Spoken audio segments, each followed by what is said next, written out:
Bonjour, on est au Festival international des jeux de Cannes. C'est la deuxième journée, on commence à fatiguer un peu, mais comme on est jeune et on est en forme, on a le plaisir d'accueillir pour Agathe Édition Vincent Le Lave Chef. Salut Vincent. Ça va bien. Tout va bien? Tout va bien, c'est cool. Et à côté de toi, Julien Blondel, célèbre auteur de Vermine entre autres, qui a officié il y a quelques années bien dans le milieu et qui revient pour des beaux projets dont on va parler. On va d'abord s'attaquer à tout ce qui se passe du côté de Agathe. Là, je vois que tu m'as amené une belle boîte que je vous montre. C'est écrit dessus Montaigne. Tu vas nous expliquer un peu de quoi il s'agit pour ceux qui ne connaissent pas. Là, je dévoile un petit peu le.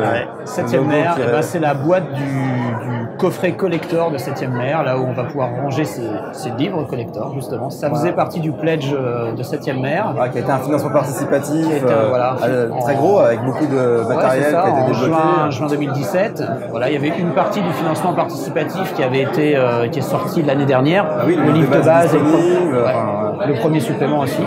Et puis là, ce sont donc les suppléments de 3, 4, 5, donc Héros et Scélérat, Nation de T1 et Nation de TA2, qui sortent avec tous les goodies débloqués, donc la boîte, l'écran, les jetons, les pièces d'or. Il y a plein de belles choses bien dans l'ambiance. Ça va faire des très très beaux colis.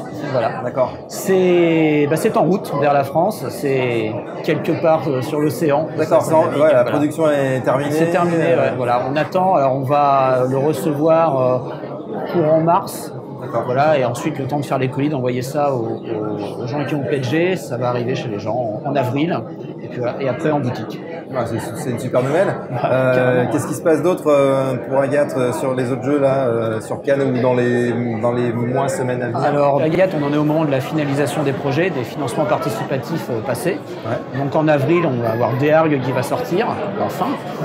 C'est la campagne pour les ombres d'Estérène. C'est la campagne pour les ombres d'Estérène qui a eu lieu il y a quelques années maintenant. Donc voilà, donc presque tout ce qui était contenu dans la souscription va être livré aux souscripteurs. Il va manquer deux choses, donc qui étaient des bonus débloqués, c'est la saison 2 de Déargues et le jeu de tarot qui sont liés. Mais sinon tout le reste va arriver. Ce sera envoyé plus tard. Ce sera envoyé pareil, comme 7e mer, courant avril en fait. Là on est pareil en phase de livraison. Pour Dragon, c'est pareil, c'est aussi un financement participatif. Le deuxième tome Grimoire, donc avec tous les sorts, va arriver aux alentours du mois de juin. Et ensuite en boutique, plutôt courant septembre. Après que les backers soient livrés, voilà, évidemment. Comme d'habitude. C'est ça. Les gens commencent à connaître maintenant. Ce qui est normal en même temps. Oui, bien sûr. Et puis pour Vampire, on est en train de travailler. Donc il y a eu un financement participatif l'été dernier qui a débloqué toute la gamme VO. Qui a bien marché aussi. Donc le premier supplément a été livré en PDF aux souscripteurs il y a 1 ou 2 semaines maintenant. Voilà, le deuxième ne va pas tarder et puis après on va enchaîner sur tout ce qui a été débloqué. Donc il y a eu Demi d'année, puis le Guide to the Night. Après, mais on aura une nouvelle gamme Vampire Requiem complète par rapport à la version originale. Il y a d'autres projets dont tu peux parler avant qu'on parle de Vermine avec Julien, évidemment le gros projet là en plus sur Cannes. C'est Vermine. Alors pour 7e mer, il va y avoir la suite de la gamme qui va continuer. Une fois que tout le monde aura été livré, tous les autres suppléments parus aux États-Unis, donc l'Empire du Croissant, le Nouveau Monde et l'Ifri. Donc on a déjà commencé à traduire, qui sont déjà plus ou moins finalisés, vont être proposés aussi. Pour Dragon, il va y avoir les tomes 3 et 4, donc le Bestiaire et puis Arcane, c'est pareil, on travaille dessus, donc c'est les projets continuent. Donc tu vois, ça nous fait pas mal. Et puis on a Vermine qui est le gros projet actuellement. C'est la nouveauté, il y a même une précommande qui a été ouverte sur le site, je ne sais plus l'adresse du site, mais quelqu'un va pouvoir me la dire. Vermine2047.fr. C'est tout simple. Et donc c'est un kit de survie. Et bon, Julien, avant qu'on parle peut-être qu'on rentre dans le détail de justement ce qui est proposé dans cette précommande, comment ça s'est passé le retour de Vermine? Raconte-nous un peu. On sait que c'est un jeu qui est sorti il y a plus de 10 ans, j'ose pas dire le nombre d'années, tu t'en souviens? Tu peux, Grogger en 2005. D'accord. Donc ça fera 15 ans l'année prochaine. 15 ans l'année prochaine. Comment c'était venu ce retour au jeu de rôle et à l'idée d'une nouvelle édition de Vermine? Je suis revenu par envie au jeu de rôle. J'avais un peu arrêté, j'en avais fait beaucoup pendant 10-15 ans avant Vermine, jusqu'à Vermine. Et après, je suis parti faire un peu plus de bande dessinée. J'ai travaillé pour le Grand Capital, j'ai fait des sites internet pour Danone et L'Oréal. On avait un studio de développement et en fait, c'était une époque assez productive, assez intense, mais en termes de création, il manquait quelque chose en fait. Le jeu de rôle manquait. La BD, le scénario t'apporte un peu de création, d'échange avec des dessinateurs, tu racontes des histoires, mais en termes d'immersion, d'intensité, le jeu de rôle, ça reste quelque chose de génial, quoi. Donc le jeu de rôle me manquait. C'est pas moi qui vais te dire le contraire. Hein. Ah bah on n'est pas là, on sait où on est, hein, mais non, pour le coup, ouais, c'est le côté créatif du jeu de rôle manquait. Et en même temps, c'était pas forcément raisonnable, en parallèle de certains gros projets, d'aller se remettre sur une grosse production jeu de rôle ou de faire juste un scénario pour un jeu d'un copain ou des choses comme ça. Et en fait, Nel d'Agat m'a contacté il y a quelques années déjà en me disant tiens, les joueurs seraient peut-être contents de retrouver Vermine. Si le jour où tu as envie de t'y remettre, ben on est là, on est intéressé par le projet.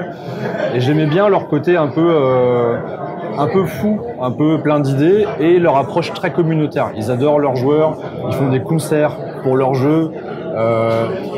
Ils viennent vraiment, voilà, ils proposent des choses un peu innovantes, un peu dans tous les sens, que je trouvais assez créatives et j'aimais bien le gars, j'aime bien l'équipe, j'aime bien le travail qu'ils ont fait sur leur jeu. Et en fait, j'ai profité d'un moment où j'ai pu me lancer sur le projet pour dire vas-y, on y va, on fait Vermine ensemble et on y est, quoi. Et c'est parti. Ouais. Et donc là c'est parti, à la précommande, tu peux nous décrire un peu ce qu'on va trouver à l'intérieur? Ouais, en fait, j'avais envie que les joueurs essayent pour être sûr que le jeu leur parle, avant de leur demander éventuellement d'acheter un jeu complet ou de suivre, s'engager sur une gamme. Et chez Agat, il y avait aussi cette approche-là de proposer au début un petit kit de démonstration, 4 pages, 6 pages, 8 pages, mais en même temps... Ça avait fait le succès des Ondes d'Esteren, hein, ce fameux kit de démarrage qui a été... C'est génial, ça donne un aperçu du jeu, mais pour les joueurs c'est frustrant parce que t'as pas assez de place pour mettre du scénario. J'ai envie que les joueurs y jouent. Et c'est très vite passé à 16, à 48 et puis à 120 pages. Et là tu te dis, c'est plus un kit de démo, c'est un premier vrai livre, c'est un mini-livre de base avec 30 pages sur toutes les règles essentielles, l'univers, les modes de jeu un peu typiques de Vermine pour tester le degré fantastique de l'univers. 4 scénarios, 6 pré-tirés, c'est un vrai kit pour commencer à jouer en fait. C'est pas de la présentation, c'est un mini-livre de base. Et ça, on s'est dit que ce serait à la fois une occasion de faire découvrir à ceux qui ne connaissent pas Vermine, de présenter à ceux qui connaissent aussi la première version, le nouvel univers de jeu, le nouveau système de jeu, en leur proposant de jouer. Et aussi, je vais être très clair là-dessus, moi en tant que joueur, en tant qu'acheteur, je pense que quand on fait un financement participatif et qu'on dit aux gens on va vous livrer quelque chose un jour, ça va coûter tant, prouver aux gens, rassurer les joueurs sur le fait que cette précommande, c'est une précommande, que le 31 mars au soir, ils ont leur PDF sur le kit de survie, qu'on lance les livres, qui seront livrés mi-mai, fin mai, au plus tard début juin, le temps d'imprimer les bouquins du kit de survie. Et je pense que là, les joueurs, ils jugeront sur pièce sur la qualité du livre, sur le respect des délais, sur le respect du prix par rapport au matériel. Et en fin d'année, quand on lancera la gamme Vermine, avec le livre de base, l'écran du meneur et les recueils de scénarios qui formeront la gamme avec d'autres auteurs que moi, des chouettes noms, ça va être assez cool. J'imagine que tu as rappelé tous tes copains, tous les anciens. J'ai pas rappelé ceux qui sont plus mes copains, mais il se trouve que j'ai la chance d'avoir dans les gens que j'aime bien des gens qui écrivent bien, qui aiment l'univers, et je serais ravi de retravailler avec eux là-dessus. Et je pense qu'au moment où on lancera ça, le fait d'avoir eu ce kit entre les mains, d'avoir vu que ça s'est bien passé, les gens, voilà, on leur promet pas du vent, on leur promet ce qu'on leur a déjà livré, quoi. Et ça, je trouve ça plus respectueux de ma part. D'accord. Et ce sera, vous savez déjà si c'est un financement participatif le jour où vous lancerez la grosse gamme ou ouais, ce sera un financement participatif. Ouais, il y aura un financement parce que le jeu sera prêt ou pratiquement prêt. Ça, j'y tiens, parce que je veux pas qu'on lance le développement et qu'on s'engage sur 1 an ou 2. Le jeu sera presque prêt. Les éditeurs installés, ils font de plus en plus ça. Hein. C'est vrai que ça a vraiment été une évolution sur les dernières années, parce que tout le monde a eu des projets très en retard, et du coup, clairement, ouais. Voilà, les gens les éditeurs ont commencé à prendre de nouvelles habitudes. Pour rester plus proche des clients, quoi. Ouais, c'est sûr. Moi, je pense qu'un financement participatif, ça doit permettre de financer quelque chose de nouveau. Là, ce sera la gamme de scénarios, l'écriture par d'autres personnes que moi de scénarios, de campagnes pour le jeu, et participatif. Il faut que les gens puissent s'impliquer pas seulement dans la couverture ou la qualité ou le nombre d'illustrations du livre, mais dans ce que va être le jeu. Certaines options, des choses qui leur plaisent pas. Un rythme de publication. Nous, on va faire des scénarios sur Vermine. Est-ce qu'ils préféreront avoir un recueil tous les 6 mois ou un recueil tous les 3 mois ou un scénario tous les mois en PDF et à la fin un recueil. Ça, je préfère en discuter avec eux. Et cette phase de financement, elle va permettre à la fois de lancer l'écriture de ça et de décider si c'est ça qui fait plaisir à nos joueurs ou pas, quoi. D'échanger avec la communauté. Voilà. J'ai envie que les joueurs y participent à ce qui va devenir leur jeu et ce qui sera plus le mien, donc je trouve ça normal de les impliquer dans le développement du truc. Bon, bah, très bien, bon courage pour tous ces projets. Merci. La précommande s'arrête quand? C'est quoi la date? 31 mars. 31 mars. Si vous voyez la vidéo, dépêchez-vous. 31 mars. 31 mars. Et puis, on en parlait un petit peu avant. Tu me disais que le système que tu développes sur Vermine va aussi servir à une autre création. Alors, ce sera pas avec Agathe, mais tu disais qu'on pouvait en parler. Donc, je pense que ça va intéresser pas mal de gens. Parce que l'info n'est pas sortie encore. Non, pas encore. On tenait à garder quand même une exclue pour Casus TV. Ben, c'est sympa pour ceux qui nous suivent. Ouais, en parallèle de Vermine, j'ai retrouvé un vieil ami, Bastien Lecouf de Harme, qui est illustrateur notamment pour Magic et pour plein de couvertures de suppléments de jeux de rôle. Magnifique illustrateur. Sur Cult notamment, sur plein de choses, qui avait envie de développer un jeu de rôle et il fait qu'on s'est mis à développer un jeu de rôle tous les deux, qui s'appelle Gods, qui va sortir chez Arcane, Asylum. On lance le financement américain du jeu mardi, très bientôt là. Et en fait, en travaillant sur ce jeu, on a eu un coup de cœur pour le système que je développais aussi pour Vermine. Et on va utiliser le même moteur. Et les deux éditeurs trouvent ça cool, c'est positif pour les deux jeux. Et moi, ça m'a donné envie d'en faire une licence de ce système, de le donner en libre accès après aux joueurs et de permettre à d'autres éditeurs ou d'autres auteurs de l'utiliser pour leur projet.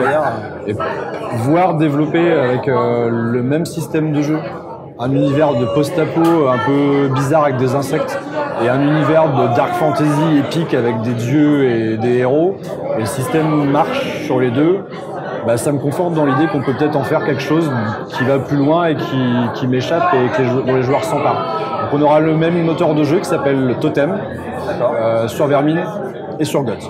D'accord. C'est sympa, là. Je pense que ça va faire frétiller pas mal de cerveaux en regardant la nouvelle. J'espère. En tout cas, bah, merci à vous. Profitez bien de Cannes et des soirées folles de Cannes. C'est ça. Et puis, Les soirées folles de Cannes en live. attaque d'insectes, je suis limite inquiet. Merci à tous et puis à bientôt.